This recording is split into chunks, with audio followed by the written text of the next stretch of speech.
পরের স্টেপ দেখেন কিভাবে স্টার্ট করছি। আপনারা যদি এরকম সমস্যা হয় তো সহজে কিভাবে স্টার্ট করবেন তো চলেন দেখাই। গাড়ি না আগিয়ে না ব্যাটারি লাগিয়ে জ্যাকের মাধ্যমে একটা চাকা ছাড়ার পর দেখেন আমি কি করছি, কিভাবে স্টার্ট করছি। গাড়িকে না গড়িয়ে স্টার্ট করে দেখাবো। বসে না বসে না ডবল দিন না ভাঙে গেল তাই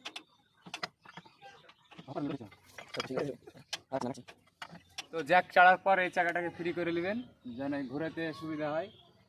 তারপরে স্টেপ দেখেন কিভাবে স্টার্ট করছি। এটা একটি স্পিডে ঘোরানোর পর আপনি চাবিতে আবার এই সেলফে ওরে মা আমি নিটল করে তুলি